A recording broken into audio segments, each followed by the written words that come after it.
Bonsoir et bienvenue. Ce soir, nous allons faire une visite du Dark Web et découvrir les conséquences horribles auxquelles vous ferez face si vous décidez d'aller trop loin.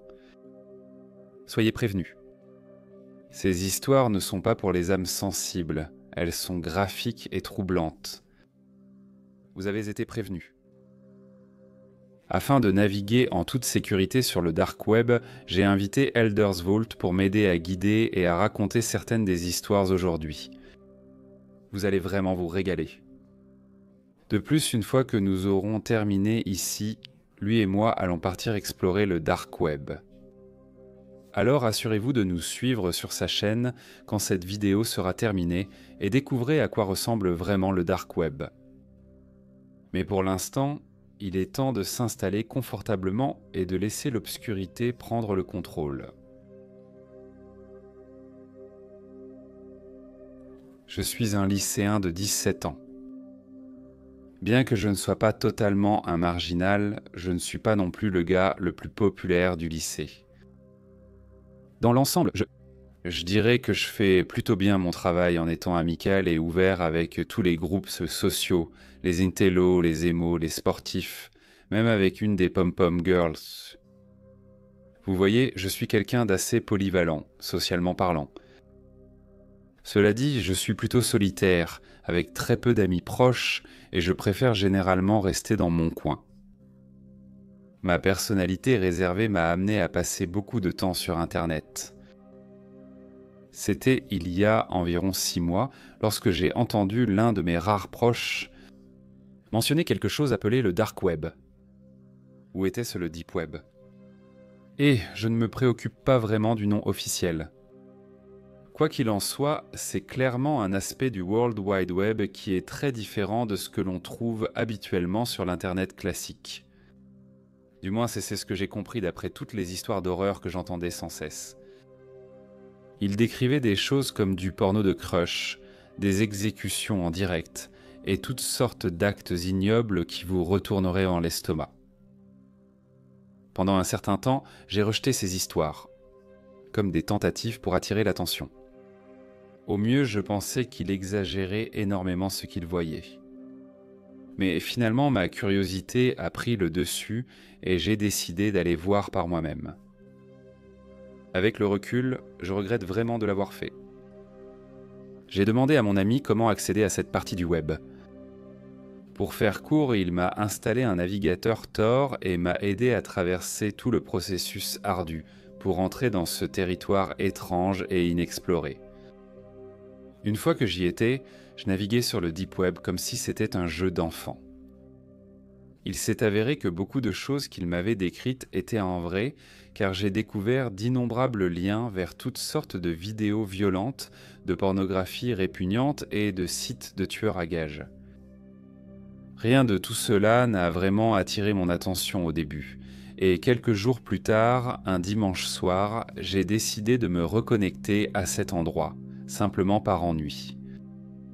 Alors que je commençais à naviguer sur le Dark Web pour la deuxième fois, je suis tombé sur une vidéo appelée Cabin Torture, quelque chose que j'avais raté la première fois. J'ai honte de l'admettre, mais j'ai cliqué sur le lien. Il s'est avéré que c'était un événement en direct plutôt qu'un enregistrement.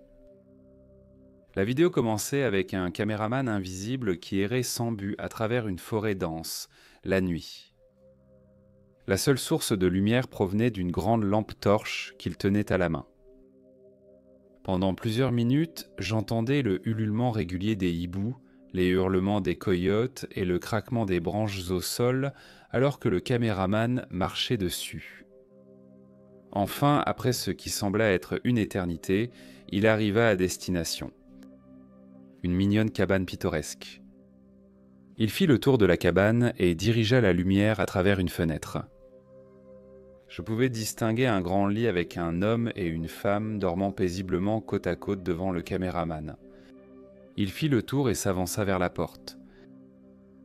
Apparemment sans effort, l'homme réussit à crocheter la serrure de la porte et entra discrètement dans la cabine. La lampe de poche restait la seule source de lumière, tandis qu'il traversait le salon, descendait un couloir sombre et entrait dans la chambre du couple, dont la porte, bien sûr, était grande ouverte. L'homme entra dans la pièce et braqua la lampe de poche directement sur le visage du mari, apparemment dans le but de le réveiller. Et il a obtenu ce qu'il voulait. « Qui diable es-tu » Mais le mari fut interrompu, car l'intrus le frappa violemment avec une sorte d'objet contondant, ce qui l'assomma sur le cou. Les cris de la femme réveillée étant si perçants qu'ils auraient pu réveiller les morts. Elle reçut elle aussi un violent coup à la tête. J'espérais pour eux que le coup à la tête avait suffi à les tuer et leur épargner l'agonie d'une mort bien plus douloureuse. Mais ce ne fut pas le cas. L'intrus alluma les lampes dans leur chambre et commença à les ligoter tous les deux. Le mari sur une chaise dans le coin, et la femme au pied du lit, chacune par ses bras et ses jambes. Ce que j'ai vu ensuite était tout simplement traumatisant. Le mari et la femme ont tous deux repris connaissance à peu près en même temps, ce qui signifie que la personne que l'intrus ciblerait en premier se retrouverait dans une position où elle serait forcée d'assister à la torture brutale de son être le plus cher. Il a ciblé la femme en premier en lui baissant le bas de son pyjama. Je l'ai alors vu sortir un énorme couteau de boucher de son sac à dos, puis il a commencé à l'insérer dans son vagin. J'ai eu un haut-le-cœur de dégoût absolu, alors qu'il commençait à enfoncer le couteau en elle de façon rythmée, tandis qu'elle hurlait à plein poumon et que les draps étaient trempés de son sang. Ses sanglots étaient bitrous et absolument déchirants, et ce n'était même pas la partie la plus abjecte de tout cela. Non, le pire, c'est quand il a baissé la caméra pour montrer qu'il se touchait. Quel genre de salaud malade faut-il être pour tirer du plaisir de ce genre de choses ? Quand il a joui, il a forcé son sexe dans la bouche de la femme et l'a obligée à avaler. Mais il ne l'a pas encore tuée. Il a ensuite tourné son attention vers le mari, qui luttait toujours contre la corde qui le liait. L'intrus a légèrement baissé le pantalon du mari pour exposer son intimité, puis, sans attendre, il a utilisé le couteau pour tout trancher, provoquant un cri étouffé sous le bâillon qui lui couvrait la bouche, tandis que sa femme encore vivante suppliait pour sa vie et demandait pitié. Mais cela ne suffisait pas à satisfaire la soif de sang de ce monstre. Il a enfoncé le couteau profondément dans le ventre de l'homme et l'a ouvert largement, répandant ses entrailles sur le sol, puis il l'a finalement poignardé en plein cœur, le laissant mourir. La femme supplia l'intrus de la laisser partir, mais il n'en avait rien à faire. Il a sorti un pistolet calibre 22 de sa poche, l'a pointé droit sur sa tête et lui a explosé la cervelle. À ce moment-là, la vidéo s'est coupée et un message « Merci d'avoir regardé » est apparu sur mon écran. Je suis resté là, complètement stupéfait et immobile, ne sachant pas comment traiter ce que je venais de voir. À ce moment-là, une fenêtre de chat est apparue dans le coin de mon écran. Un messager, probablement le propriétaire du site, a demandé « Alors, qu'en penses-tu » Je n'ai même pas pris la peine de répondre. J'ai éteint mon ordinateur portable, je l'ai emmené dehors et je l'ai réduit en morceaux avec la masse de mon père. Après ça, je suis retourné dans ma chambre et j'ai pleuré comme un bébé. Jamais de toute ma vie je n'aurais pensé voir quelque chose d'aussi ignoble, aussi dégoûtant et aussi horriblement inimaginable. Je ne sais pas si ces fous vont me retrouver. Je ne sais pas si je pourrai un jour me confier à mes proches sur ce que j'ai vu. Tout ce que je sais, c'est que je n'accéderai plus jamais au dark web.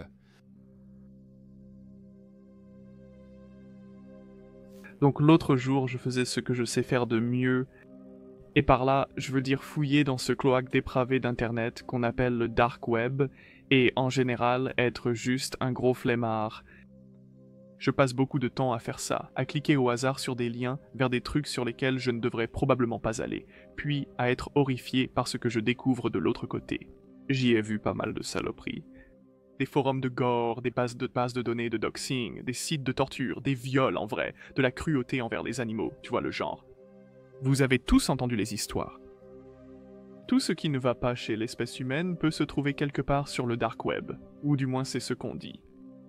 Je trouve tout cela fascinant, d'observer les gens quand l'anonymat prend le dessus, et de voir quelle monstruosité ils sont capables de commettre à huis clos. C'est comme soulever le rideau d'une pièce de théâtre de Sesame Street et découvrir les organisateurs en pleine orgie satanique dans les coulisses. On voit les gens tels qu'ils sont vraiment, des monstres. Alors j'ai commencé mon voyage, monstre en main et l'esprit fraîchement défoncé, prêt à être mortifié. Depuis mon placard, la poupée érotique gonflable qu'on m'avait offerte en cadeau de Noël pour plaisanter me regardait d'un air désapprobateur, avec un regard vide et la bouche grande ouverte. Ne me juge pas, Miley. J'ai effectué les diagnostics habituels et lancé Thor.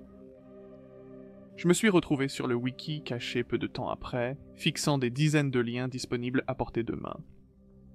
Je n'ai rien trouvé d'intéressant, alors je suis vite passé sur DuckDuckGo. J'ai réfléchi un moment au type de recherche à effectuer. Il faut faire attention à la façon dont on navigue sur Tor, et taper au hasard meurtre ou torture dans une barre de recherche pourrait vraiment t'attirer des ennuis. On ne sait jamais qui rôde, j'ai finalement fini par taper un mot, malade. Ça devrait donner des résultats intéressants. Les résultats étaient d'abord loin d'être brillants, mais bientôt je me suis retrouvé sur une sorte de blog, Ténèbres de l'âme, niveau d'obscurité maximale. J'ai parcouru le blog et j'y ai trouvé des dizaines d'articles allant du paranormal, des théories du complot, des nouvelles et des essais sur des faits divers réels. C'était en fait assez intéressant, et le gars qui l'avait écrit était vraiment doué pour manier le langage familier. J'ai passé un moment à les parcourir jusqu'à ce qu'un article attire mon attention. Le titre était « Sites obscurs sur le dark web, sont-ils réels ?» Mon intérêt a été piqué, alors j'ai cliqué dessus. L'article listait plusieurs sites relativement connus et tristement célèbres, comme Cannibal Café, Cruel, Onion Wiki, Violent Fantasies et Playpen, aucun d'entre eux n'étant vraiment ce que je cherchais. Mais alors un autre a attiré mon attention, un que je ne connaissais pas. Il était simplement répertorié comme le site sans nom.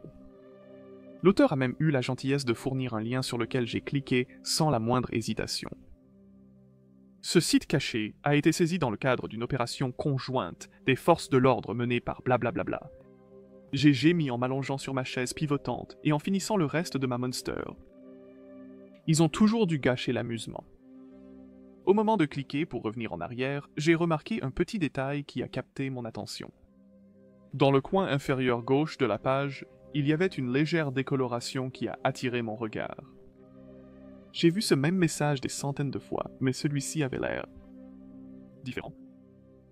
Impulsivement, j'ai surligné la section avec ma souris. Sans surprise, plusieurs textes se sont illuminés avec des séries de chiffres. Les chiffres ressemblaient d'abord à du charabia, mais en y regardant de plus près, j'ai remarqué un mot russe. Voiti, traduction, entrée. Heureusement pour moi, je parle un peu russe, donc j'ai reconnu la phrase tout de suite. J'ai survolé le mot avec le curseur et j'ai vu le pointeur changer pour indiquer un lien caché. Malin, se cacher derrière un écran de fumée comme ça. C'est une première pour moi, alors j'ai cliqué dessus. La page a mis un moment à charger avant de finalement s'ouvrir sur une nouvelle page. Elle était noire avec une police rouge, et, comme l'article le suggérait, il n'y avait aucun titre en haut de la page. Elle semblait n'être qu'un autre site de catalogue. Il n'y avait en fait que très peu de contenu sur la page, juste des liens aléatoires, sans réelle indication de leur destination. J'ai cliqué sur plusieurs des liens, mais ils étaient tout morts. Eh bien, sauf un, en fait, qui s'est ouvert sur une image dégoûtante d'une femme en train de déféquer sur le visage d'un homme. J'ai failli vomir en voyant ça. J'ai l'estomac assez solide quand il s'agit de gore et de violence, mais les excréments, c'est ma kryptonite. Je ne comprendrai jamais pourquoi quelqu'un laisserait une autre personne déféquer sur lui. Cependant, beaucoup de choses m'échappent, surtout concernant le dark web. Je savais que c'était un troll de leur part, et je dois admettre qu'ils m'ont bien eu, mais je savais qu'ils cachaient quelque chose. Je veux dire, pourquoi se donner la peine de construire un leurre aussi élaboré s'il n'y avait rien d'illégal en cours? Bien sûr, créer le décor du fameux message d'une agence gouvernementale ne serait pas trop difficile, mais s'il n'y avait rien d'illégal, alors pourquoi s'embêter à le faire? Imitant mes efforts précédents, j'ai de nouveau surligné la page. Effectivement, il y avait quelque chose en bas de la page qui était pratiquement invisible auparavant. C'était une série de chiffres, espacés horizontalement. Au début, j'ai pensé que c'était une autre adresse, mais il n'y avait pas de pointe-oignon à la fin. Les chiffres étaient organisés comme suit. 4, 9, 11, 6, 2, 7, 12, 1, 3, 8, 10, 5. J'ai d'abord pensé que c'était peut-être une sorte de mot de passe, mais pourquoi? Tous les liens étaient morts, sauf celui avec l'image dégoûtante, et je n'avais pas l'intention de cliquer dessus à nouveau. J'ai réfléchi à l'image un instant avant de remarquer un autre détail. J'ai compté les liens et j'ai remarqué qu'il y en avait 12 au total. Ça devait être lié aux chiffres. J'ai pensé que cliquer sur chaque lien dans l'ordre correspondant à la suite de chiffres débloquerait peut-être quelque chose. Alors j'ai essayé ça. Mais après avoir cliqué sur le dernier, rien n'avait changé. Je me suis de nouveau penché pour examiner la séquence de chiffres. Il semblait y avoir une logique ou un système dans leur organisation. J'ai sorti mon téléphone et j'ai tapé les chiffres sur Google, mais je n'ai trouvé que des astuces pour calculer des fractions.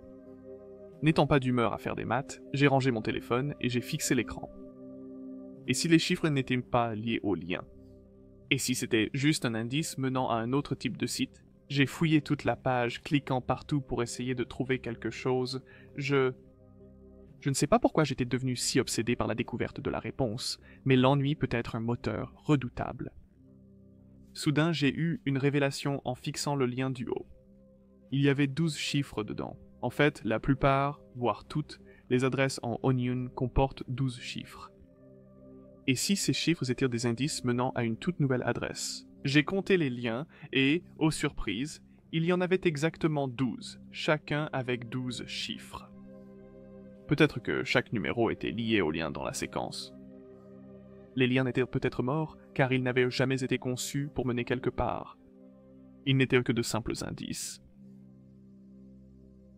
Sur une nouvelle intuition, j'ai noté le 4e chiffre du premier clignotement, le 9e du deuxième, le 11e du troisième, et ainsi de suite, jusqu'à ce que j'ai une toute nouvelle adresse web. J'ai entré ce que j'avais écrit dans la barre de recherche et appuyé sur Entrée. Mes yeux se sont écarquillés quand une autre page web a commencé à charger. Je me suis donné une tape métaphorique dans le dos pour avoir résolu le mystère, mais je n'avais aucune idée de ce dans quoi j'allais tomber. La page a finalement chargé avec un nouveau nom attribué en haut, Heure joyeuse. Il y avait des dizaines de photos et de vidéos organisées partout sur la page, et aucune d'entre elles ne correspondait au mot heureux ou amusant. C'était un forum gore. Mon cœur battait dans ma poitrine alors que je regardais la première image. C'était une photo d'un gars qui avait le crâne écrasé sous le pneu d'un camion. Du sang et de la matière grise étaient éparpillés partout, tandis que plusieurs curieux restaient là à regarder la scène. La deuxième était une image d'un autre homme qui avait été décapité et à qui on avait mis les parties génitales dans la bouche. Probablement une victime des cartels de la drogue si je devais deviner. La troisième était une vidéo très dépravée. La qualité était granuleuse et l'image terriblement instable, mais après quelques secondes, on voyait ce qui semblait être une femme seule marchant dans la rue la nuit. La personne qui filmait était cachée à une vingtaine de mètres, dans une ruelle. Soudain, 2 autres hommes sont apparus plus loin dans la rue et ont foncé sur la femme. Ils l'ont attrapée instantanément, sans lui laisser le temps de crier, et le caméraman s'est précipité pour filmer la scène.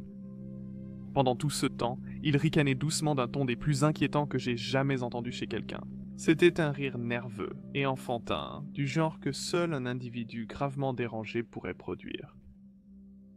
La femme tenta de crier, mais les 2 hommes lui maintenaient fermement la bouche, l'en empêchant. Ils la traînèrent dans une ruelle, tandis que le caméraman ricanant les suivait. Je l'ai éteint à ce moment-là, sachant exactement où cela allait mener. Une personne raisonnable aurait simplement quitté le site à ce moment-là, mais la curiosité morbide est un narcotique puissant. La prochaine entrée sur la liste, cependant, a fait en sorte que tous les doutes que j'avais sur l'authenticité du site ne tiennent plus. C'était une série de photos, cette fois impliquant une petite fille qui ne devait pas avoir plus de 5 ans. Elle avait des cheveux blonds sable et des yeux bleus rois.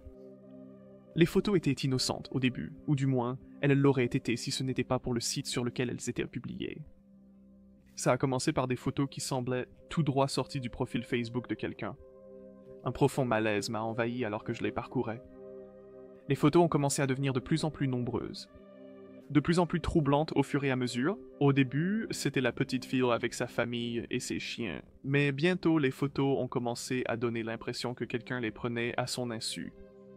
Il y en avait une où elle se balançait au parc avec plusieurs autres enfants, une autre où elle jouait avec des jouets dans un jardin, la photo semblant avoir été prise par-dessus la clôture. J'ai senti un frisson glacé me parcourir l'échine alors que j'anticipais la suite des photos. Une photo a immédiatement attiré mon attention. C'était une maison la nuit, éclairée seulement par le flash de l'appareil photo. La photo suivante montrait 2 personnes, un homme et une femme, allongés dans un lit, la gorge tranchée, et leur lit souillé d'un rouge sombre. La photo suivante montrait la petite fille, visiblement bouleversée, avec un œil noir et enflé. Le reste des photos montrait le photographe inconnu l'emmenant et lui faisant des choses terribles. Je ne vais même pas donner de dignité à ces actes en les détaillant. Certaines choses sont tout simplement mieux oubliées à jamais. Inutile de dire que c'était la chose la plus sacrément dégoûtante que j'ai jamais vue. Aussi horribles que soient les images, les commentaires étaient presque du même niveau. Ils étaient un mélange d'anglais et de russe. Il y en avait des dizaines, et presque tous couvraient d'éloges le caméraman immonde et exprimaient leur propre satisfaction sexuelle face à ces actes. Dieu est mort, et le dark web en est la preuve. Comment diable en sommes-nous arrivés au point où des êtres humains comme ça peuvent exister? J'ai senti la tristesse monter en moi pour la jeune fille innocente qui avait été si violemment violée et arrachée au monde. Normalement, je ne ressens rien pour des inconnus sur Internet, mais la tragédie qui lui est arrivée m'a rappelé des choses qu'on m'a faites dans mon propre passé. C'est peut-être pour ça que je suis aussi perturbé, plus que triste. Malgré ma colère, c'est à cet instant que j'ai commis ma première erreur. Félicitations les gars, vous êtes sans aucun doute les sacs de merde les plus dégoûtants du monde entier. Les flics ont été prévenus, alors amusez-vous à vous branler mutuellement pendant le temps qu'il vous reste. Autant rendre service au monde et vous suicider. Je n'ai pas pu empêcher mes mains de taper le message, et avant que je ne m'en rende compte, mon commentaire était inscrit juste en dessous de tous les autres. Il est resté affiché à l'écran un instant avant que d'autres ne commencent à apparaître, tous m'insultant et se moquant de mon empathie pour la fille. Après un échange de messages entre les utilisateurs et moi, un utilisateur familier a publié un message. C'était le même profil qui avait publié les images au départ. Son premier message m'a dérouté, car ce n'était qu'une suite de chiffres avec des points intermittents. J'ai lu le commentaire avant d'être envahi par une horrible prise de conscience. C'était une adresse IP. Mon adresse IP. Avant que je puisse réagir, il a enchaîné avec mon nom complet, mon adresse et mon numéro de sécurité sociale. Je suis resté pétrifié, ne comprenant pas comment il avait pu me retrouver. C'est alors que j'ai réalisé ma deuxième erreur. Comme un idiot, j'avais oublié d'activer Tails. Il m'avait retrouvé, ces salauds. Merci d'être passé, mon ami, je te verrai bientôt, alors tu auras tout un nouvel épisode sur le site avec toi en vedette. Ces mots m'ont glacé le sang. Je suis resté devant l'écran, abasourdi, sans savoir quoi faire. Pas satisfait de 2 erreurs et apparemment avec un désir secret de me mettre en danger et de masochisme, j'en ai fait une 3e. Va te faire foutre, ai-je posté dans le commentaire, puis j'ai rapidement fermé le navigateur Tor et éteint mon ordinateur portable. J'ai repensé aux événements qui venaient de se produire et, d'une manière ou d'une autre, j'ai fini par en rire. Après tout, ce salaud n'aurait jamais pris la peine de me retrouver. Les gens disent n'importe quoi en ligne, mais ils ne passent jamais à l'action. Ce ne sont que des menaces en l'air. Quoi qu'il en soit, j'avais quelques préparatifs à faire. J'ai appelé la police sur la ligne non urgente et je les ai informés des événements. Je leur ai donné l'adresse web que j'avais obtenue et ils m'ont dit qu'ils allaient enquêter. Après ça, j'ai appelé ma compagnie d'assurance pour les alerter qu'une personne avait trouvé mon numéro de sécurité sociale, puis j'ai commencé à boire pour essayer d'oublier en espérant que l'alcool noirait mes souvenirs. Les jours ont passé et rien n'avait changé jusqu'à la fin de la semaine. Je venais de rentrer du travail quand j'ai vu un Astrovan noir inconnu garé au bout de ma rue. Je n'y ai pas vraiment prêté attention sur le moment, et pour être honnête, je n'ai compris les implications qu'après coup. J'avais depuis oublié mon escapade imprudente dans le dark web quelques jours plus tôt, et je ne me suis pas soucié du van. Je suis rentré et allumé mon ordinateur et navigué sans réfléchir. Pendant que je faisais cela, j'ai entendu un bruit dehors, comme si quelqu'un escaladait la clôture à l'extérieur. Je vis seul et je n'ai pas d'animaux, donc je savais que quoi que ce soit, ça ne venait pas de chez moi. J'ai pensé à aller voir, mais le bruit de verre brisé m'a vite fait comprendre que ce n'était pas une bonne idée. J'ai entendu des pas venir d'en bas, avec le son distinct de bottes sur un plancher en bois. Ils s'approchaient de plus en plus près, me paralysant de terreur. C'était comme si mon corps refusait simplement d'accepter la situation et ne répondait pas, quoi que je fasse. Ça aurait été le moment le plus judicieux pour moi de sortir mon arme. Le problème, c'est que je n'en avais pas. Les bruits de pas devenaient de plus en plus forts, montant les escaliers avec des pas retentissants. Je les ai entendus s'approcher de la porte de ma chambre et s'arrêter juste devant. Mon cœur battait à tout rompre et la sueur commençait à couler sur chaque centimètre carré de mon corps. La porte s'est lentement ouverte en grinçant, et un homme vêtu de vêtements sombres et portant un masque en porcelaine simple est entré. Il est entré en brandissant un pistolet avec un silencieux dans sa main droite. Il s'est approché de plus en plus, puis il est passé juste à côté de moi. Je ne comprends pas pourquoi ils n'ont pas vérifié le placard. C'est toujours le premier endroit que je vérifie. Il était probablement trop distrait par la poupée posée sur mon bureau. Je mettais un casque pour parfaire la diversion et endormir la méfiance du prédateur qui approchait. Je suppose que cette poupée sexuelle gonflable s'est finalement avérée utile. Il s'est approché du mannequin et je suis sorti de derrière comme un tigre surgissant de la jungle, silencieux et affamé. Je pouvais sentir la salive commencer à s'accumuler dans ma bouche alors qu'il atteignait l'accessoire. Il a touché le mannequin et j'ai attrapé sa gorge. Il s'est débattu, comme d'habitude, mais j'ai vite arraché l'arme de sa main. Une simple incision sous le bras de la lame fait des merveilles, pour exiger l'obéissance. Il suffit d'une entaille dans le nerf ulnaire et le bras devient pratiquement inutile. La douleur insupportable que cela provoque est aussi un bonus. Il a lâché l'arme, je l'ai plaqué au sol, face contre terre. D'un seul mouvement, j'ai posé mon pied sur son coude gauche et saisi son poignet avec ma main, tandis que mon autre main tenait la lame contre sa gorge. Je me suis alors penché tout près derrière lui et je lui ai chuchoté « À quelle heure passe mon épisode ? Je ne veux pas le rater. » Avant qu'il ne puisse répondre, j'ai tiré son bras en arrière, tout en appuyant fermement mon pied sur son coude. Son os a craqué puis a sauté de sa charnière, alors que son bras se pliait en arrière dans la direction opposée à celle prévue. L'homme poussa un cri d'agonie, mais je l'ai rapidement réduit au silence. Il se tordait sur le sol et gémissait pitoyablement alors que le sang commençait à couler de son bras mutilé. Ses yeux me regardaient et je pouvais voir ce si doux éclat de panique briller dans ses yeux sombres et tourmentés. Le chasseur était devenu la proie et je ne pouvais empêcher un sourire diabolique de se glisser sur mon visage.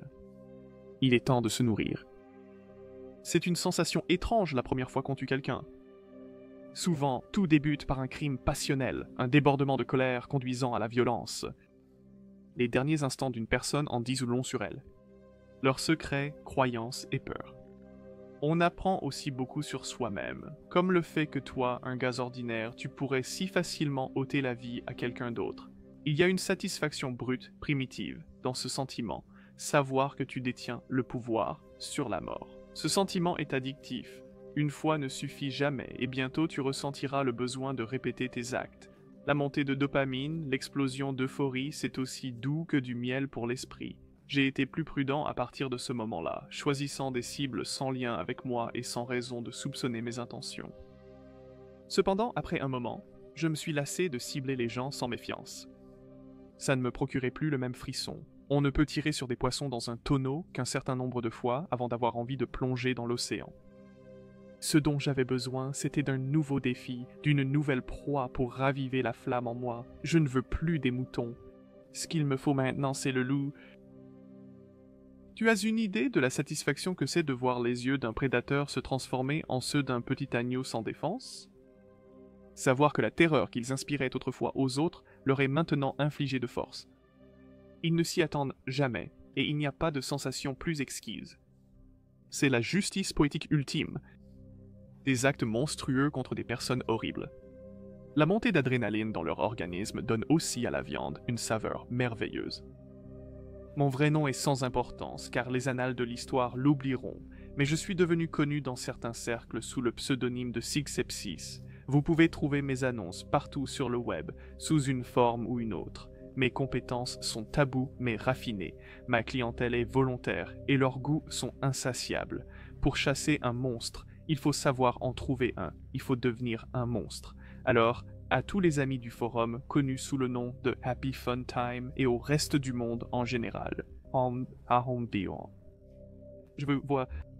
Si l'un de vous souhaite récupérer les restes de votre camarade tombé, vous savez où me trouver. Et si vous aussi, cher lecteur, vous vous adonnez aux odieuses fantaisies du répugnant monde souterrain, alors peut-être que je vous verrai un jour, vous aussi.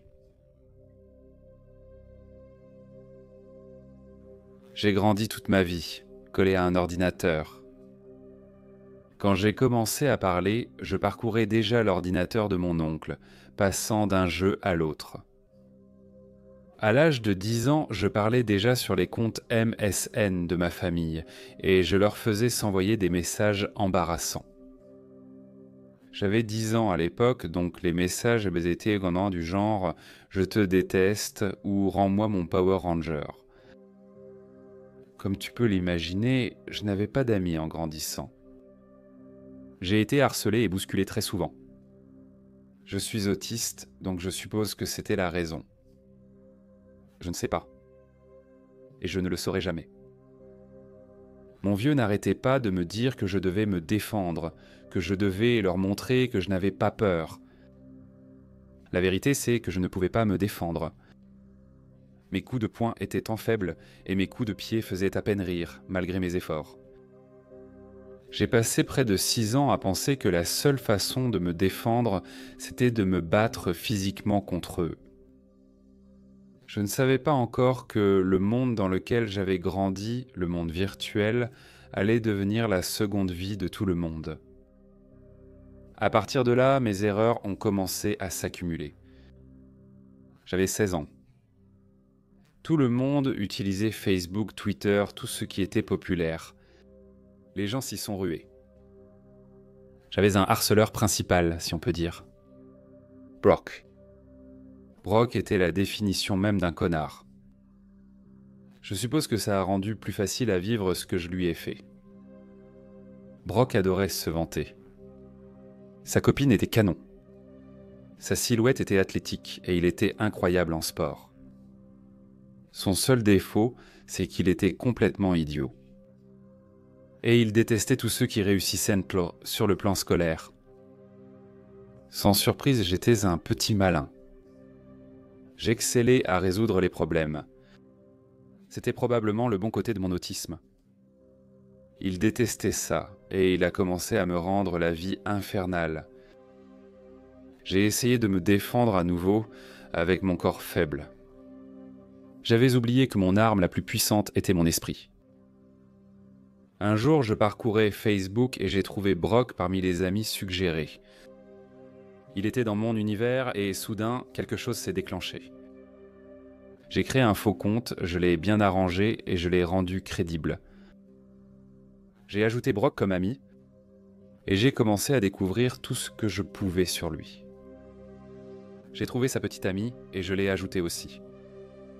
J'ai envoyé un email à Brock depuis Facebook prétendant que son compte avait été compromis et lui demandant de télécharger un fichier PDF contenant nos mesures de sécurité mises à jour. Évidemment, il a été berné par mon message factice. Il voulait garder son compte. Il a alors téléchargé le fichier. Imbécile. J'avais accès à son PC portable. Et j'ai commencé à découvrir tout ce qu'il y avait à savoir sur lui. J'en savais tellement à ce moment-là. Je pouvais te dire où il était, ce qu'il faisait et avec qui il le faisait. Je faisais envoyer des images de sa caméra d'ordinateur portable de temps en temps pour savoir ce qu'il faisait. Quand sa petite amie est venue, j'étais prêt. J'ai lancé mon application de rencontre en ligne et j'ai commencé à envoyer des messages à Brock. « Salut bébé, j'ai hâte de te voir demain. » La semaine dernière, c'était génial. Je ne vais pas entrer dans les détails, mais comme je savais où il en était, il a été facile de convaincre sa copine que la fille en ligne était réelle. Je ne me suis pas arrêté là. J'ai téléchargé sur son ordinateur portable autant de porno gay que j'ai pu trouver.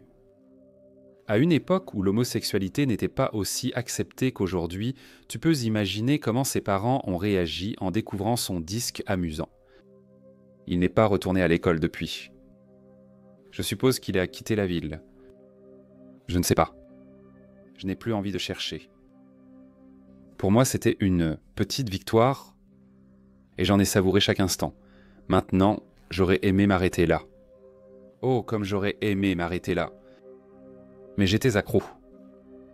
La sensation de rendre justice de mes propres mains était quelque chose que je désirais et j'en voulais toujours plus. Alors j'ai ciblé les criminels, ceux qui utilisent le dark web pour se cacher et répandre leur saleté. Pendant 4 années d'affilée, j'ai été une vraie plaie pour eux. Je démasquais des criminels tels que des pédophiles, des violeurs et de gros trafiquants de drogue sur le deep web. S'ils étaient en ligne, je leur rendais la vie infernale. Je pensais être malin. Je pensais que je me cachais plutôt efficacement. Mais merde, quelque chose me suivait à chaque pas, et ça n'allait pas tarder à me le faire savoir. Je me suis réveillé un matin, comme un jour normal, j'ai préparé des œufs et du pain grillé pour le petit déjeuner avec un verre de jus d'orange, j'ai allumé mon ordinateur et j'ai surfé sur Reddit. La routine habituelle continuait. Des gars se plaignaient que quelque chose était trop puissant, quelque chose d'autre pas assez. Les concepteurs du jeu n'écoutaient un pas. Le rire matinal habituel. Puis j'ai entendu un bip. Le son de notification de Facebook Messenger. Drôle. Je n'ai pas encore ouvert Facebook. Peut-être que je l'ai fait et que j'ai oublié. Est-ce que ça aurait du sens vu que j'ouvre rarement Facebook ? C'était étrange, mais pas assez pour tirer la sonnette d'alarme. Un message d'un inconnu. « Hé Danny, quel temps fait-il au Japon ? C'est quoi ce délire, la météo au Japon alors que je suis à l'autre bout du monde ?» Le nom indiquait James Puckerson. Sur mon autre écran, j'ai commencé à parcourir son profil en essayant de trouver des amis en commun. Quelqu'un que j'ai rencontré à une fête ou quelque chose comme ça. J'ai répondu, Sony j'espère. Tous ceux qui me connaissent en savent que je hais la pluie. J'ai continué à chercher, mais rien d'intéressant n'est apparu. James a répondu, oh, un rigolo. Dis-moi, Danny, tu aimes jouer à des jeux ? À ce moment-là, je pensais qu'il parlait de jeux vidéo. Ouais, mec. Qu'est-ce que tu avais en tête ? League of Legends ? RuneScape, je m'en moque. Oh, Danny. Je ne parlais pas de ces jeux d'enfants. Je parle d'un vrai jeu. Tu sais, le genre qui implique de risquer sa vie. Je laisse échapper un petit rire. Mon compte Facebook a probablement été piraté. J'ai créé ce compte bizarre, et maintenant il me troll. Ce n'est pas une blague, Danny. Je prends ces jeux extrêmement au sérieux. Ok, quoi ? Comment a-t-il su que j'ai ri ? Il a deviné ? Il est impossible qu'il me voie. Ma caméra n'est pas connectée. Et comment aurait-il pu entrer chez moi ? Mon profil Facebook avait une fausse adresse, et je n'ai jamais utilisé ma vraie adresse pour quoi que ce soit. Même pas Amazon ou eBay. Ça devait être une blague. Ok mec, je m'ennuie à mort de toute manière. Je gagnais du temps pour essayer de découvrir où se trouvait ce fils de pute. J'ai fouillé partout, essayant de trouver le moindre indice auquel m'accrocher. J'ai trouvé quelque chose et j'ai continué à creuser, ce qui m'a finalement mené à une adresse. Quand j'ai regardé l'adresse, je me suis figé, j'ai senti mon sang quitter mon visage. C'était mon adresse. J'étais le seul à vivre là, mais d'une façon ou d'une autre, ce connard utilisait mon adresse comme couverture. Ping! Un autre message. Danny, tu es extrêmement pâle, qu'y a-t-il ? Tu ne crois pas aux fantômes ? Je ne pouvais pas bouger. Ce type pouvait me voir. Il connaissait chacun de mes mouvements et je ne savais pas quoi faire. Est-ce que je m'enfuis et je brûle tout? Est-ce que je grille mes disques durs et que je détruis ma carte mère? Qu'est-ce qui se passe, bon sang? Drink, drink, Danny. Mon téléphone a sonné, mais ce n'était pas James. L'identifiant de l'appelant affichait « Maman ». Je décroche, hésitant à parler. Je ne peux pas le montrer à ma mère. J'ai peur qu'elle s'inquiète. Alors j'ai essayé de faire comme si de rien n'était. « Et maman, tout va bien ?» Ce que j'ai entendu ensuite m'a fait lâcher mon téléphone d'horreur. Ça m'a fait réaliser que ce truc était réel et que ce n'était pas une blague. Une voix manifestement modifiée pour cacher l'identité de l'appelant, mais la menace était réelle et je savais qui c'était. « Et Danny, il fait quel temps au Japon ?» Je suis resté figé d'horreur. La panique a envahi mon corps et des pensées ont inondé mon esprit. Qu'est-il arrivé à ma mère? Est-ce qu'elle va bien? Qu'est-ce que ce fils de pute fait avec son téléphone? Je savais que je devais me calmer. Quelque chose ne semblait pas normal. J'ai regardé l'identifiant de l'appelant sur le téléphone. Le mot « maman » était écrit, sans numéro. Merde. Comment ai-je pu être si bête? Il masquait simplement son numéro d'appelant. Il doit essayer de me déstabiliser. Je vais jouer. Il doit y avoir un élément que je ne saisis pas. Pourquoi as-tu le téléphone de ma mère? Où est-elle? Va-t-elle bien? Un rire a retenti au téléphone. Un rire profond et distingué. J'ai décidé d'enregistrer l'appel. Peut-être que je peux manipuler l'enregistrement pour découvrir la vraie voix de cet appelant. Ce n'est peut-être pas grand-chose, mais ce connard sait où j'habite et probablement qui sont mes parents. Puis il commence à parler. Danny. La sécurité de ta mère dépend du résultat de notre petit jeu. Je t'ai dit que la vie de quelqu'un était en jeu, mais j'aurais dû préciser que ce n'était pas forcément celle du joueur. Alors, es-tu prêt à jouer? À ce moment-là, j'ai eu une idée. Comment James peut-il me voir? Je n'ai pas de caméra connectée au Wi-Fi. Ma caméra de bureau est déconnectée. J'ai arraché la caméra de mon ordi portable quand j'ai eu ce fichu truc. Une autre possibilité serait qu'il se soit introduit illégalement chez moi et ait posé des caméras en mon absence. Mais pourquoi prendrait-il le risque de se faire attraper ainsi? Je pourrais avoir des caméras chez moi et le surprendre en train de le faire. Non, il doit utiliser un de mes appareils. On dirait que je n'ai pas le choix, James. J'ai pris une grande inspiration. Allons-y, James, je me suis préparé à ce qu'il allait dire.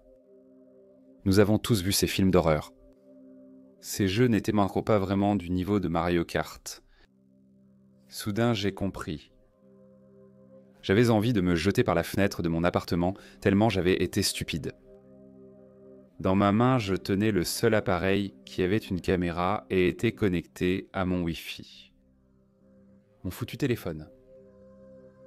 Je ne voulais pas sauter à la conclusion que c'était la seule caméra utilisée, alors j'ai décidé de faire un test. Avant que je puisse faire quoi que ce soit, il commence à parler. Eh bien, Danny. Je dois dire que tu as du cran. La plupart des gars auraient beau commencer à pleurer ou à me supplier d'arrêter. Ça va certainement être amusant. J'en avais assez de cette merde. J'ai commencé à tester ma théorie. J'ai commencé à chercher des trucs comme ça sur Google, comment localiser un appel téléphonique et comment trouver des caméras dans une maison. Je voulais voir s'il pouvait voir mon écran et effectivement, la confirmation est arrivée. Oh Danny, c'est mignon que tu essaies encore de te défendre, mais je peux t'assurer que tu ne pourras pas localiser cet appel et tu ne découvriras pas comment je peux te voir. Défi relevé, connard. J'incline mon téléphone loin de mon sac et je sors une clé USB. Si ce connard est sur mon Wi-Fi, je vais lui faire croire qu'il contrôle tous mes appareils. Je cherche mon ordinateur portable en essayant de faire le moins de bruit possible et encore une fois, j'oriente le téléphone pour qu'on ne voit pas ce que je fais. Je trouve l'ordinateur portable, je l'allume et je branche la clé USB. Eh bien, je suis un véritable dur à cuire. Alors, quand est-ce qu'on joue, James, et tu expliques bien les règles, d'accord ? J'aime te botter le cul en jouant avec tes règles, abruti. Ma stratégie était de ne montrer aucune peur. En vérité, j'étais terrifié. Mais je savais qu'à l'instant où il sentirait la peur, il aurait un contrôle total sur moi. Et je ferais des erreurs et j'oublierais des choses basiques, comme quand tout ce bordel a commencé. Mon PC portable a démarré. Excellent. Je savais que ce type utilisait mon réseau d'une manière ou d'une autre. J'ai piraté mon réseau pour comprendre comment l'intrus s'y est introduit. Il a peut-être oublié quelque chose. Les règles sont simples, Danny. Tu voulais jouer au juge, au jury et au bourreau. Nous allons passer en revue ton passé de justicier chevaleresque et voir à quel point tu es vraiment un héros. Un héros, hein ? Il fut un temps où je pensais être un héros. C'était peut-être quand j'ai poussé un pédophile à mettre fin à ses jours. Je me suis dit que j'étais un héros parce qu'il ne ferait plus de mal à un autre enfant. En vérité, étais-je un meurtrier ? Mon passé revenait-il me hanter ? Pas le temps d'y penser. Il n'y avait pas que ma vie en jeu ici. Mes proches sont en danger. Et il n'y a pas de temps pour être égoïste. Ah, Eros. C'est mignon, James, mais j'ai toujours su que j'étais le diable, un mal nécessaire. Mais d'accord, remontons le fil des souvenirs. Peut-être que ça te rappellera à qui tu as affaire. Mes tentatives ne donnèrent de rien. J'ai réussi à pénétrer dans mon propre réseau plusieurs fois. Mais je n'ai trouvé aucune trace d'un autre appareil. Pas la moindre trace de transfert d'informations. Attends, transfert d'informations ? Trafic sortant et entrant ? Merde, je suis stupide. Il peut voir un flux de mon écran, ce qui veut dire que j'ai du trafic sortant quelque part, non ? Je commence à surveiller mon trafic sortant. Chiffré, bien sûr, mais il y avait toujours une adresse, un serveur, par lequel ces informations transitaient. Je trouve l'adresse du serveur et je décide de faire quelque chose d'extrêmement stupide, qui pourrait me valoir la prison, ou pire, ne plus jamais avoir accès à un ordinateur. Mais j'ai décidé de payer un petit prix pour la sécurité de ma famille. Eh bien, Danny, regarde ton écran pendant que les images s'affichent. Lançons la vidéo, mesdames et messieurs. Quel cinglé. Je ne fais pas vraiment attention au ton de sa voix pendant que je configure mon botnet pour une attaque par déni de service distribué. J'espère qu'en faisant tomber le serveur un moment, je pourrai voir d'où viennent les requêtes et les tracés à partir de là. C'est peu probable, mais ça pourrait marcher. Pendant que je fais ça, j'arrête aussi d'enregistrer l'appel et j'envoie l'enregistrement sur mon ordinateur portable. Pendant tout ce temps, j'oriente le téléphone à l'écart de l'ordinateur portable, et comme il n'a pas raccroché, ma théorie selon laquelle la seule caméra utilisée est celle de mon téléphone s'avère correcte. Je commence enfin à avoir l'impression de faire les bons choix dans cette partie d'échecs tordus. J'espère quand même que ce sera moi qui dirai échec et mat à la fin. Première victime, Brock, 16 ans. Tu as détruit sa relation et tu l'as fait expulser de chez lui. Il a passé 3 ans dans la rue avant de faire une overdose d'héroïne. Ce n'était pas une chose sympa à faire, Danny. Une photo de Brock, âgé de 16 ans, apparaît. Il est mort ?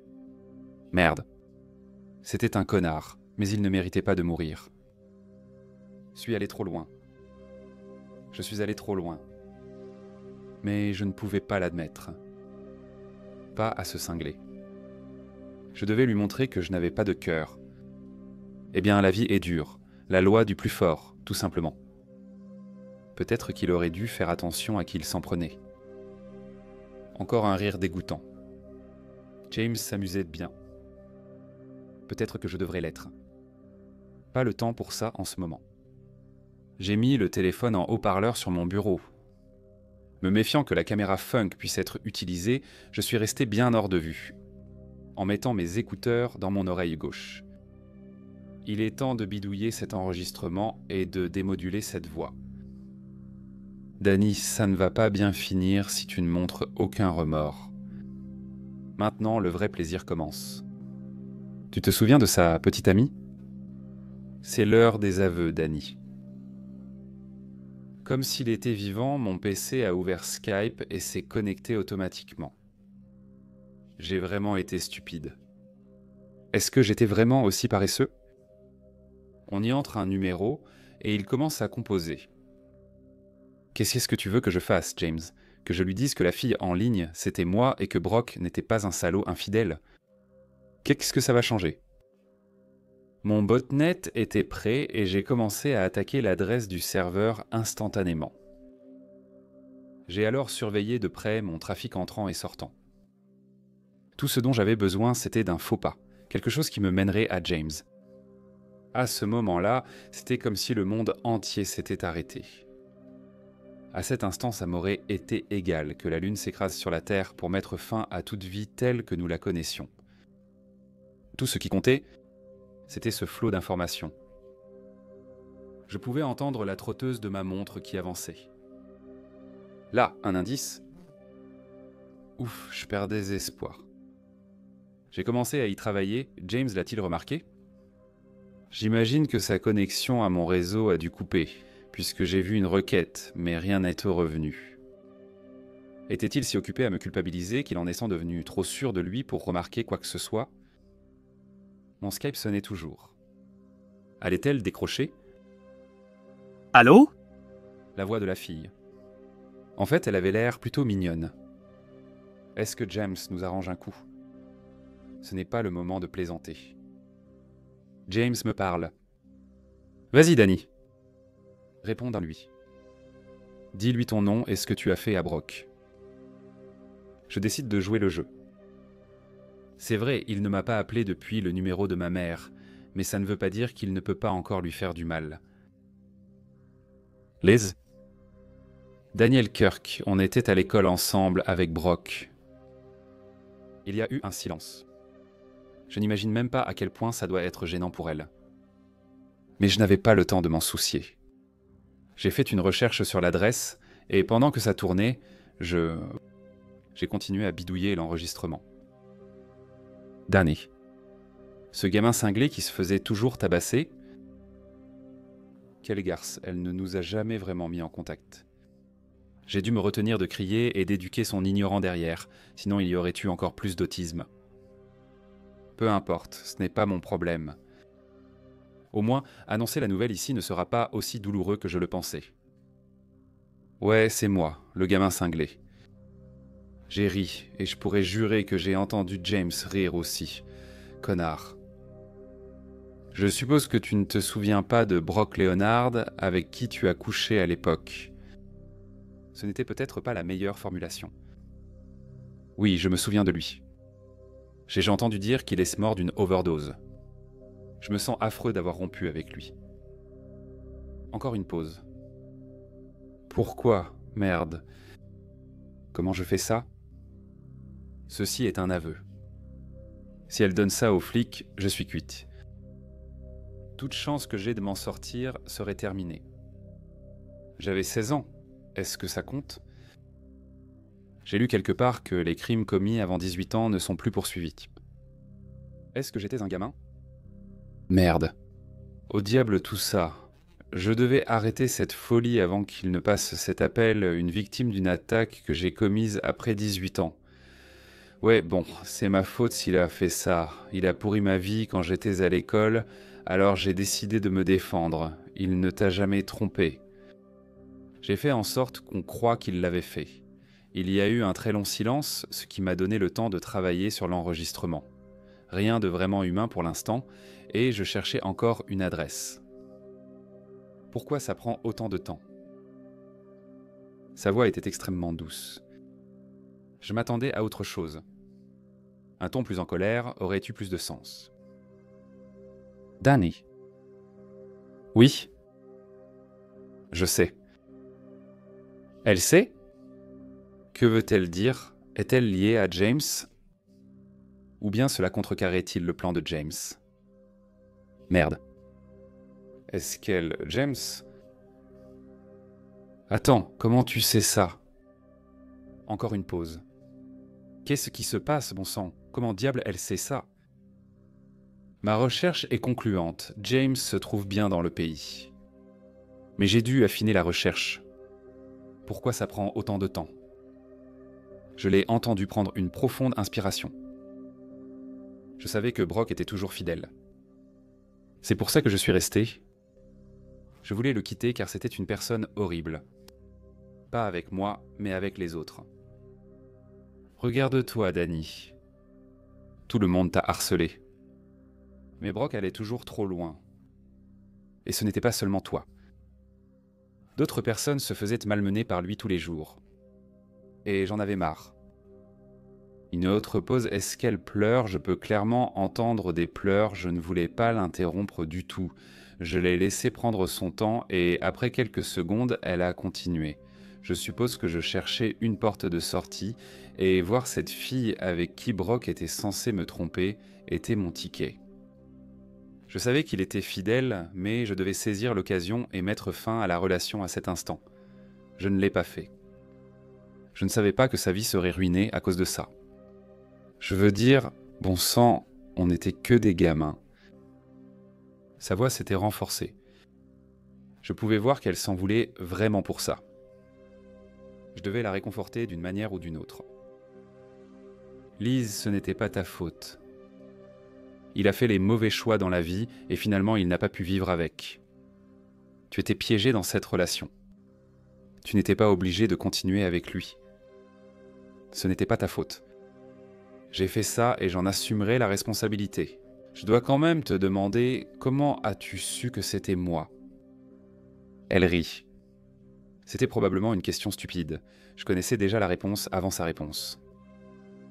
Je ne suis pas stupide, Danny. Je sais que Brock n'est pas le genre de personne à avoir des ennuis avec des anonymes ou des trucs comme ça. J'ai ricané. Je savais que Brock avait énervé quelqu'un qui s'y connaissait en informatique, et la seule personne à laquelle je pouvais penser, c'était toi. J'ai ri, peu importe que James écoute.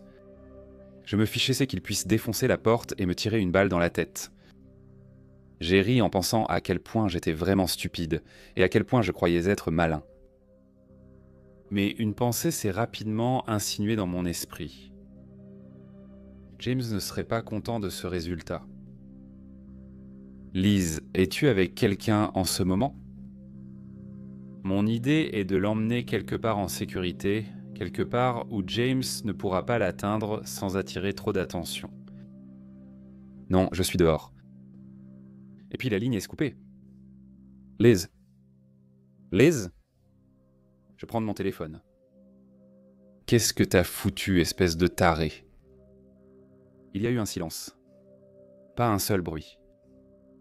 J'ai regardé mon téléphone, perplexe. Nous étions toujours connectés. Où est-ce qu'il est passé, bon sang? Ce n'est pas le moment de faire une pause pipi, puis j'ai entendu un bruit. Il est toujours là, et il commence à parler. Sa voix a changé, pas modulée en autre chose, mais son ton, il n'était pas content, Homo sapiens, une espèce intrigante. Ils ne font jamais les choses comme on s'y attend. J'entends un soupir. Elle sera bientôt réglée. Mais pour l'instant, continuons notre voyage dans le passé. Oh mon Dieu, il va la tuer. Zut, je dois vite trouver quelque chose, peu importe quoi. Je ne peux pas laisser quelqu'un d'autre mourir à cause de moi. Je ne peux pas. Une autre photo apparaît. Le pédophile que j'ai terrifié et qui a fini par se suicider. Quel genre de justice James recherchait-il ici? S'il en cherchait une, en fait. J'ai commencé à paniquer. Pourquoi me fait-il faire tout ça? S'il sait que j'ai commis ces attaques, il doit sûrement avoir des preuves. Pourquoi ne pas simplement tout remettre à la police? Raison de plus pour trouver ce connard. Jordan Fisher, 36 ans. Tu t'es fait passer pour un enfant qui l'avait agressé et tu l'as poussé au suicide. Tu pourrais penser que c'est un acte héroïque, mais si c'est le cas, pourquoi n'as-tu parlé à personne de ton acte héroïque, Danny? Il se moquait de moi. Il a continué à parler d'héroïsme et ça m'a dégoûté. Je devais trouver Liz. Je devais prévenir la police qu'elle était en danger. Et que penses-tu faire maintenant, James? Es-tu un héros pour ces gens? Es-tu en train d'accomplir leur vengeance? Réveille-toi, ces gens sont des criminels. J'ai simplement débarrassé le monde d'eux. J'ai regardé par la fenêtre. Elle se rétrécissait. J'avançais enfin. Revenons à l'ajustement de l'enregistrement vocal. Je sentais que je me rapprochais de découvrir à quoi ressemblait vraiment la voix de James. Mais ce n'était pas une voix masculine. C'était clairement une voix féminine. Eh bien, tout ce qui pourra m'en dire plus sur James m'aidera. Une chose est certaine. Les gens se sentent en sécurité tant qu'ils sont sous l'illusion qu'ils le sont vraiment. Une fois que vous brisez l'illusion, une fois que vous faites éclater la bulle, ils commencent à paniquer. Et une chose dont vous pouvez être certain, c'est que les gens qui paniquent gâchent tout. La nature humaine, je suppose. James répond « Justice ?» Je ne fais pas ça pour la justice, Danny. Je joue à un jeu avec toi. On dirait que tu ne comprends pas encore quel est le jeu, je te plains. Continuons. Fisher avait une fille, tu le savais? Elle avait 15 ans quand son père s'est suicidé. Dis-moi, Danny, tu ne penses pas qu'elle devrait savoir pourquoi son père est mort? C'est juste, n'est-ce pas? Il est temps d'avouer. Oh, j'ai failli oublier. Elle s'appelle Sarah. Tu en auras besoin pour lui parler. Comme auparavant, un autre numéro a été composé depuis mon Skype et a commencé à sonner. Elle avait 15 ans. J'avais encore 16 ans à l'époque. Merde. Comment un pédophile peut-il avoir des enfants? J'ai privé quelqu'un de son père. Mais c'était un monstre. Qu'est-ce que j'ai fait? Allô? Qui est là? Aidez-moi, une fille, sa voix pleine de détresse. J'entendais un écho. Où était-elle? Et pourquoi sa voix semble-t-elle indiquer qu'elle a des ennuis? James reprend la parole. Danny, tu ferais mieux de lui répondre. Qui sait ce qui pourrait lui arriver? Un autre de ses rires retentit dans le haut-parleur du téléphone. Il m'a dérangé. Je suppose que je n'avais pas le choix. Sarah, tu vas bien? Qu'est-ce qui se passe? J'ai pensé qu'il valait mieux vérifier si elle allait bien d'abord avant d'avouer mon crime. La chevalerie et toutes ces conneries. Je ne sais pas. Je crois que ça va. Je ne sens plus mes jambes. Son rythme respiratoire s'est accéléré. Qui? Qui es-tu? Où suis-je? Aidez-moi, s'il vous plaît. Qu'est-ce qui se passe, bon sang? Est-ce que James l'a enlevé? J'avais besoin qu'elle se calme. C'était quoi ce jeu tordu, bon sang? Calme-toi, Sarah. Respire profondément, et peux-tu regarder autour de toi et me dire ce que tu vois? Je me suis tourné vers mon téléphone. James était silencieux.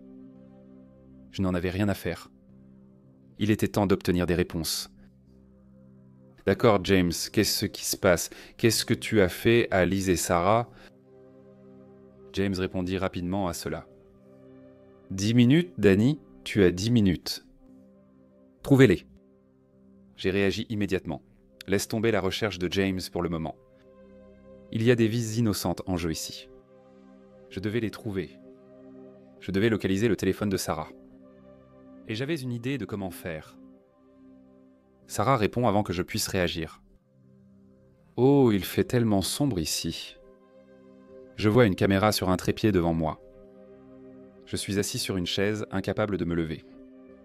Je ne sens pas mes jambes. Il fait tellement sombre et son... Oh mon Dieu, qu'est-ce qui se passe? Merde. Il utilise sans doute un téléphone jetable. Ça ne me sert à rien pour l'instant. Le tracé prendra un temps fou. Attends. Sarah a 19 ans. Elle a sûrement un smartphone. Sarah, écoute-moi très attentivement. J'ai besoin que tu remplisses toutes tes poches. Est-ce que tu as un smartphone? Et si oui, lequel? Et est-ce que tu l'as sur toi? J'entends quelques grognements. Quoi que James lui ait fait, c'était douloureux. Je suppose que ses jambes étaient cassées. Oui, j'ai mon iPhone. Il n'est pas déchargé. Dois-je contacter la police? Elle demande d'une voix hésitante. Mais son ton me faisait comprendre qu'elle était ravie d'avoir toujours son téléphone. Si elle appelle la police, elle meurt sur le champ, dit James. Si tu ne veux pas qu'elle meure, tu devras la retrouver toi-même. Merde. Je n'avais pas l'intention de compter sur la police de toute façon, mais ils auraient ni pu aider. Je devais en trouver un moyen de lui expliquer à quel point la situation était grave, sans la faire paniquer au point qu'elle appelle la police. Je ne pensais pas que James serait content de moi. Lui dire dans les conditions de notre petit jeu. Mon cerveau a réagi vite. Sarah, pas besoin d'appeler la police. Je suis le détective Haynes. Je veillais sur vous car vous avez disparu depuis un moment. Maintenant, j'ai besoin que vous me donniez votre nom d'utilisateur et votre mot de passe iCloud. Je vais vous localiser avec « localiser mon iPhone ». J'essaie de garder ma voix basse et calme afin de ne pas provoquer de panique. Elle me donne ces informations et je me connecte à iCloud pour commencer la recherche. En quelques secondes, l'emplacement apparaît sur le téléphone. Ce n'est pas loin d'ici, 5 minutes à pied, j'ai sa localisation. James, maintenant laisse-la partir, je dis. Un autre rire. Comment quelqu'un peut-il apprécier ça? Oh, Danny, je ne t'ai pas demandé de donner sa localisation. Je t'ai demandé de la trouver, court Danny, mais prends ton téléphone avec toi. On a encore beaucoup de choses à discuter. Je viens de m'en rendre compte. Alors pourquoi était-elle si proche? Et pourquoi m'a-t-elle donné un délai aussi long pour une tâche aussi facile? Je devais la trouver physiquement. J'ai tout laissé tomber et j'ai couru. Avant de quitter l'appartement, j'ai pris un petit couteau de cuisine et je l'ai enveloppé dans une serviette. Ça pourrait m'être utile, même si je doute de pouvoir agir face à une réelle menace. Je cours vers l'adresse aussi vite que possible. Je faisais rarement de l'exercice et quand je suis arrivé à l'adresse, j'avais l'impression de mourir. J'ai vu un grand bâtiment devant moi d'au moins 7 étages. Il n'y avait pas de sonnette, alors j'ai frappé à la porte aussi fort que je pouvais. Aucune réponse. Je n'avais pas de temps à perdre, j'ai essayé de trouver un point faible dans la porte.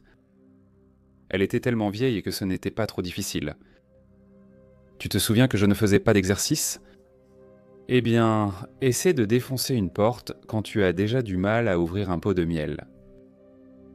J'ai regardé autour de moi pour trouver quelque chose à utiliser. Il y avait quelques briques qui traînaient en dessous. J'en ai attrapé une et je l'ai lancée contre la porte en espérant qu'il n'y ait personne de l'autre côté. Mais la brique a simplement rebondi. Je la prends et je commence à frapper les gonds de la porte. Et après quelques coups, elle finit enfin par céder. Un gond en moins et pas le temps de célébrer, j'ai continué à marteler jusqu'à ce que ça finisse par céder. « Sarah, tu es là ? Tu m'entends ? » Je cours à l'intérieur et je regarde autour de moi à la hâte. Il devait y avoir une 20aine de pièces dans le bâtiment, je n'avais pas le temps de toutes les fouiller. « À l'aide ? Je suis ici, aidez-moi s'il vous plaît. » C'est Sarah. Je cours vers l'endroit d'où j'entends sa voix. « Sarah, je suis là. Continue de me parler. J'arrive. » « Détective, je suis ici. Fais attention. Il y a quelqu'un d'autre ici. » Je m'arrête devant la porte. Est-ce que James est ici ? Est-ce qu'il risquerait de révéler son identité comme ça ? Je manque de temps.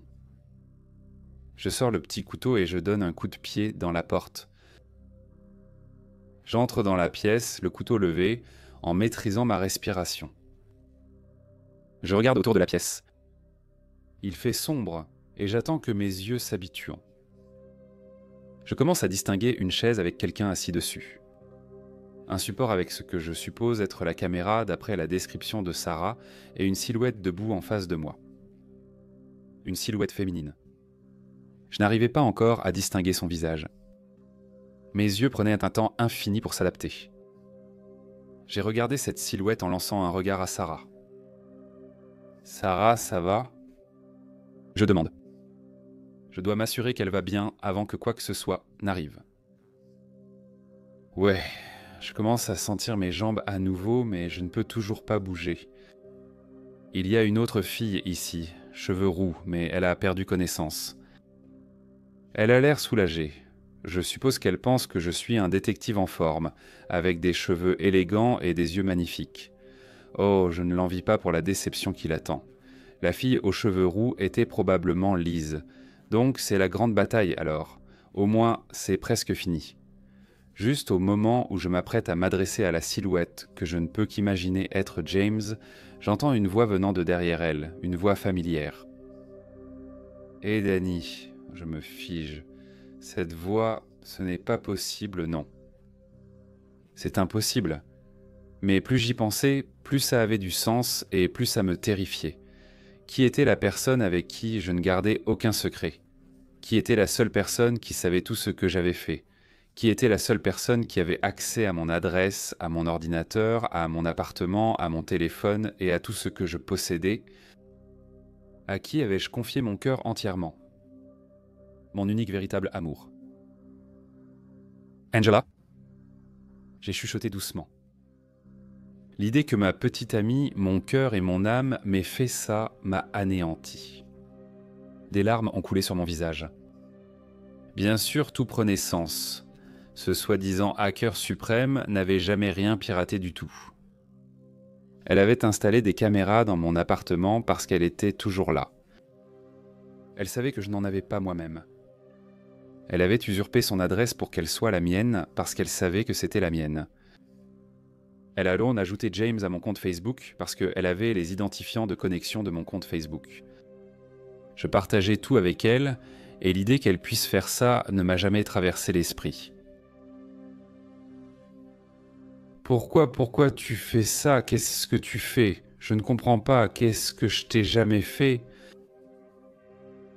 Je parle à travers mes larmes et j'arrive à peine à former une phrase. Mes yeux s'habituent pour la voir, Angela. Est-ce qu'elle pleure aussi ou est-ce que j'hallucine?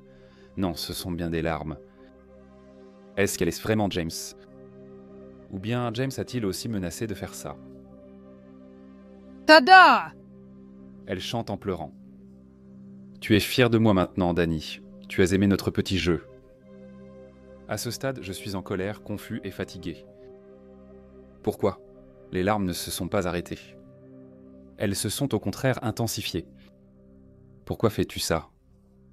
Pourquoi fais-tu du mal à des innocents? Pourquoi me fais-tu du mal? Je t'ai toujours aimé et je me suis toujours occupé de toi. Pourquoi? Elle rit. Son visage est faux et je peux voir qu'elle rit quand même. Pourquoi? Elle dit d'un ton moqueur. Tu ne sais pas pourquoi, Danny. Tu ne sais pas pourquoi ta charmante petite amie fait ça, Danny? Tu n'as pas trouvé étrange que je ne t'ai pas présenté à mes parents? Jamais? Oui, j'ai trouvé ça étrange. Elle a toujours été réticente à me dire qui était en ses parents. Mais ça ne me dérangeait pas. Je l'aimais pour elle-même, pas pour sa famille. Quel est le rapport avec tout ça? Alors que je cherche encore des réponses, ça me frappe. Son père a dû être victime de l'une de mes attaques. Et je lui ai tout avoué. Mais quand même, s'il a été victime d'une de mes attaques, il devait être un criminel. Pourquoi fait-elle ça? Oh, on dirait que tu comprends, dit-elle, toujours sur un ton moqueur. Mon père était David Jessington. Tu sais, le dealer que tu as mis derrière les barreaux. Je t'aimais, Danny, je t'aime encore. Mais quand mon père a été arrêté, il m'a fait jurer de faire payer celui qui avait fait ça. J'ai essayé de chercher celui qui avait fait ça, mais après 1 an, j'ai abandonné. Puis je t'ai rencontré et je suis tombé amoureux. Je croyais qu'on vivrait ensemble à jamais. Puis tu as dû me dire que tu voulais qu'il n'y ait aucun secret entre nous. Tu as dû tout me dire sur ce que tu as fait, y compris le fait d'avoir fait arrêter mon père. Elle prend alors une inspiration, essuie sa larme, puis continue. J'ai passé des semaines à me battre intérieurement avec moi-même. J'ai essayé d'oublier que j'étais amoureuse de l'homme responsable du fait que je ne pouvais pas voir mon père. J'ai essayé, mais je n'ai pas pu. Au final, j'ai visité mon père. Je lui ai demandé si je devais quand même faire payer celui qui avait fait ça, même si c'était quelqu'un que j'aimais profondément. Je l'ai supplié de me pardonner. Mais il m'a regardé et m'a dit que si j'avais le pouvoir de le venger et que je ne le faisais pas, il me renierait comme fille et ne me pardonnerait jamais. Ses larmes étaient entrevenues et elle s'est mise à bafouiller en parlant. « Danny, je t'aime, je t'aimerai toujours, mais j'ai juré à mon père et s'il découvre un jour que je t'ai laissé partir, il me tuera. Au moins, si je fais semblant de t'avoir fait payer, il te laissera partir. Et je me fiche d'être arrêté. Je me fiche que tu me détestes à jamais. Je t'aime, Danny. Et c'est pour ça que je fais ça. » Mon cœur me faisait mal. J'ai ressenti sa douleur. J'ai ressenti sa lutte. Je voulais plus que tout aller lui faire un câlin et lui dire que tout irait bien.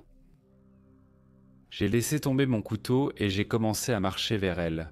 Je ne me souciais pas si elle me tuait. Je ne me souciais pas si le monde entier était contre moi. Je l'aimais et je voulais me battre pour elle. À chaque pas que je faisais vers elle, mon cœur se mettait à battre la chamade. C'était comme si je retombais amoureux d'elle. Mais elle continuait à pleurer et à lever son couteau vers moi. « Tani, s'il te plaît, arrête. S'il te plaît, je ne veux pas faire ça. Je ne peux pas te laisser m'approcher encore. S'il te plaît, Tani, arrête. » Elle a supplié, mais je m'en fichais. Elle a compris que je me fichais de mourir. Alors elle a levé le couteau contre sa propre gorge. Je me suis arrêté et j'ai regardé ses yeux, ses beaux yeux pleins de douleur. « S'il te plaît, Tani, je ne veux plus te faire de mal. Je ne peux pas faire ça. S'il te plaît, arrête. » J'ai couru vers elle alors qu'elle s'apprêtait à se planter le couteau dans le cou. Je saisis la lame à main nue et le sang commence à couler de la plaie fraîche, mais je m'en fiche. Je la regarde dans les yeux et je murmure doucement. « Je t'aime, Angela. Je t'ai toujours aimé et je t'aimerai toujours. Peu importe qui est ton père et si le monde est de son côté, je m'en fiche. Je me battrai pour toi et je mourrai pour toi. Arrête cette folie. Affrontons le monde ensemble. » Elle continue de pleurer, laisse tomber le couteau et se penche pour un baiser. J'entends des sirènes au loin. Quelqu'un a dû me voir entrer par effraction dans le bâtiment et a alerté la police. Mais je m'en fichais. J'étais dans mon propre monde avec l'autre moitié de mon cœur. Ce qui s'est passé ensuite est flou. D'abord, il y a eu la police, puis une ambulance. Angela et moi avons été arrêtés, mais grâce aux témoignages de Liz et Sarah, j'ai été relâché immédiatement. J'ai assisté à l'audience d'Angela et elle avait l'air heureuse de me voir là. Sa peine n'était pas trop longue, moins que celle de son père, mais cela m'était égal. Je lui ai promis que je me battrais avec elle jusqu'au bout, et je le pensais vraiment. J'ai continué à lui rendre visite. Chaque fois que j'en avais l'occasion, je venais avec un nouveau cadeau. À chaque visite, nos histoires s'enrichissaient. Un jour, elle sortira et je serai toujours là pour elle. Quand ce sera le cas, on ira vivre ailleurs. Je travaille dur, je prends tous les shifts possibles, je gagne chaque centime. Je ne piraterai plus jamais. Je ne prendrai plus jamais la justice entre mes mains. Parce que même si j'ai pu aider quelqu'un, j'en ai aussi blessé un autre. Et peut-être qu'il le méritait, peut-être que ce que j'ai fait était juste. Mais je ne suis pas la justice, je n'ai pas le droit de le prétendre. J'ai fait des erreurs dans le passé, et peut-être que James était ma justice. Pour l'instant, je sais ce que je dois faire, et j'ai le cœur tourné vers le chemin que j'ai choisi. Peut-être que j'ai pris la mauvaise décision. Peut-être que j'aurais dû la laisser mourir et continuer ma vie de justicier. Peut-être qu'il existe un endroit assez loin où nous pourrions fuir, où son père ne pourrait pas nous retrouver. Mais je m'en fiche, mon combat n'est pas terminé. Il ne fait que commencer.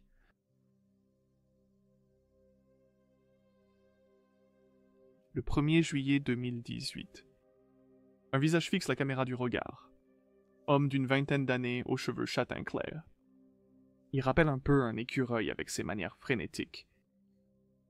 Le grand jour est enfin arrivé. C'est la première fois que nous testons notre nouveau robot araignée sur le Dark Web, et nous sommes tous les deux très excités. Il ne nous reste qu'une semaine pour corriger les bugs avant que Kevin ne doive défendre sa thèse. Mais je ne prévois aucun problème. Kevin est nerveux comme jamais, mais ce gamin est un vrai génie. Il est encore en train de configurer son réseau Tor et son VPN, donc je vais faire un petit récapitulatif pour ceux qui viennent de rejoindre le stream. Les robots d'exploration web classiques n'ont pas pu explorer le Dark Web parce qu'ils ne peuvent pas indexer des entrées spécifiques comme des formulaires ou des phrases d'authentification. Je suis surtout là pour le soutenir moralement et je ne comprends pas tout, mais d'après ce que je sais, le robot araignée de Kevin utilise des algorithmes d'apprentissage automatique qui s'entraînent depuis quelques semaines pour apprendre une nouvelle méthode adaptative de sélection de mots-clés. Tu entends ce rire moqueur à cause de ma simplification? C'est Kevin. Dis bonjour, Kevin. Tais-toi, Brian. Comme tu veux. Va te faire voir. D'après les résultats de l'entraînement, on devrait pouvoir indexer quelques milliers de pages par jour. Google n'atteint que 16% de tous les sites disponibles, donc ça veut dire qu'il va nous falloir à peu près une éternité pour tout parcourir avec notre puissance de calcul actuelle. C'est juste une preuve de concept pour l'instant. On utilise seulement le vieux portable de Kevin, que son chien Crinkles a presque cassé en fonçant dans le câble d'alimentation tendu à travers la pièce. Attends, on dirait qu'on est prêt à y aller. Si tout se passe bien, alors dans quelques mois, tu vas commencer à lire que le Dark Web a cessé d'exister grâce à notre petite araignée. Je vais arrêter le stream maintenant pour la laisser commencer. Mais rejoignez-nous demain pour découvrir toutes les choses géniales que nous avons trouvées.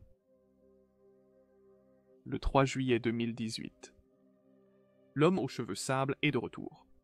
Il a des cernes sous les yeux, mais il est aussi enthousiaste que jamais.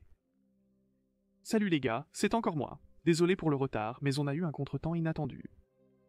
Spider fonctionnait bien et avait déjà indexé des centaines de sites lorsqu'il s'est arrêté brusquement avec une erreur étrange. Il n'arrête pas de nous dire qu'il a déjà tout indexé. Kevin peut le diriger manuellement pour qu'il continue à trouver de nouveaux sites, mais dès que c'est automatisé, il dit simplement « terminer à nouveau ». Kevin s'arrache pratiquement les cheveux, mais ce n'est pas comme si tout cela avait été une perte de temps totale. Une nouvelle couleur, jamais vue auparavant et qui n'existait probablement pas avant, a été découverte. Kevin devait simplement porter un t-shirt blanc il y a une semaine, puis ne manger que des ailes de poulet grillées et transpirer la sauce. Brian parle sans cesse, comme si on était encore chez Wild. Compris, je ne comprends pas, mais j'ai compris. Eh bien, fouette-moi et appelle-moi compote de pommes, parce qu'on dirait qu'on est de retour en affaires. Ce n'est pas une expression courante, personne ne l'utilise. Kevin, tu dois sortir plus souvent. Les gens disent des trucs comme ça tout le temps, alors qu'est-ce qui t'a retenu? Tout est connecté. Marché de la drogue, forum d'anime, contrefaçon, porno de donjon, tu as capté mon intérêt. Tout fait référence à la même destination. Spider arrête d'indexer parce qu'il pense que tout le Dark Web, c'est ce seul site. Je vais essayer d'y entrer. Ça me fait penser à une blague que je connais. Un baron de la drogue, un otaku, un escroc et une star du porno entrent dans un bar. Ce n'est pas une blague, chut, j'essaie de me concentrer. Et le barman dit « Qu'est-ce que vous faites tous ensemble ?» Alors le baron de la drogue dit qu'ils ont tous quelque chose à cacher, même la star du porno. Ça doit être un truc de chantage. Ces types doivent être en train de creuser dans d'autres sites pour obtenir nos infos pour leur rançon. Mais ils ne peuvent pas être partout. Chaque araignée trouve « merde, merde, putain de saloperie ». Oh, comme si c'était une vraie expression. Ils sont sur mon ordinateur, je n'ai aucune idée de comment ils ont retrouvé Spider, mais la souris bouge toute seule. Elle tape une adresse dans Tor. J'enlève la batterie car le bouton d'alimentation ne fonctionne pas. Non, arrête, rends-moi ça. Non mec, c'est pour ça que les gens sont là. Découvrons où ces hackers essaient de nous emmener. Je te jure, Brian, une torpille en surpoids, avec une chemise tachetée d'une couleur indéfinissable, traverse l'écran rapidement. La chaise du streamer bascule, les faisant chuter tous les deux. L'ordinateur portable reste devant la caméra, où une longue suite de lettres et de symboles apparemment aléatoires s'inscrit toute seule dans la barre d'adresse d'un navigateur Tor. Son site web affiche un compte à rebours qui commence à 15 minutes et commence à défiler. Kevin et Brian relèvent la tête au-dessus du bureau en même temps pour le regarder. Éteins cette caméra, dit Kevin. Seulement si tu laisses le compte à rebours, répond Brian en repoussant la main de Kevin. T'es vraiment un connard. Bon, d'accord, éteins-la. L'homme sablonneux commence à faire signe, mais l'écran s'éteint à mi-chemin. Lorsque le flux active le minuteur, celui-ci indique 15 secondes. L'angle est étrange, comme si la caméra était sur ses genoux, cachée sous le bureau. La lumière éclatante fait les 100 pas et marmonne pour lui-même dans un coin de l'écran. Kevin se penche discrètement au-dessus de la caméra et fait un signe de pouce levé, articulant les lettres OMG. Le minuteur atteint 0, et il reste là. Un chien commence à aboyer quelque part au loin. « Tu es content maintenant ?» grogne Kevin. « Rends-le-moi, d'accord ? On frappe à la porte, un seul coup. » Fort et délibéré, les aboiements s'intensifient, grognements, grondements, c'est l'enfer dans son petit monde. Pas vraiment, murmure Kevin, un deuxième coup, puis un troisième, chacun séparé d'environ 3 secondes. Les deux hommes le disent presque simultanément. Ils se fixent jusqu'au coup suivant. C'est ta faute. Kevin souffle d'une voix à mi-chemin entre un murmure. Un cri retentit, il répond et s'approche de la porte. L'angle de la caméra reste à hauteur de taille. Puis, d'une voix plus forte, « Qui est-ce ? Tu filmes encore ?» Kevin siffle. Incroyable. L'écran est rempli par la porte, alors que Kevin s'approche. Il est juste contre la porte, sûrement en train de regarder par le Judas. Crash, un bruit assez fort pour saturer le volume des haut-parleurs. La porte explose vers l'intérieur en une pluie d'échardes. L'écran tremble de façon erratique et il n'y a plus que des éclats, des jets de lumière et des hurlements. Une main à la peau grise traverse rapidement la caméra. Si vous arrêtez l'image, vous remarquerez que la peau ressemble plutôt à un tissu grossier et qu'il y a des coutures qui courent le long des doigts. Le flux s'interrompt le 10 juillet. Le streamer est de retour, son visage semble plus pâle, sa peau est couverte de boutons et ses cheveux pendent en mèches grasses autour de son visage. Il est assis à une table nue dans une pièce en béton. Les lumières sont tamisées, mais un homme imposant se tient au fond de la pièce. Ses mains sont croisées, immobiles, devant lui. Ouais. Salut les gars, ce sera peut-être ma dernière diffusion pendant un moment. Il jette un coup d'œil à la silhouette dans le coin, mais il n'y a aucun mouvement. De retour à la caméra, Kevin va bien. Enfin, il est différent, mais il va bien. Il regarde à nouveau dans le coin de la pièce, mais la silhouette n'a toujours pas bougé.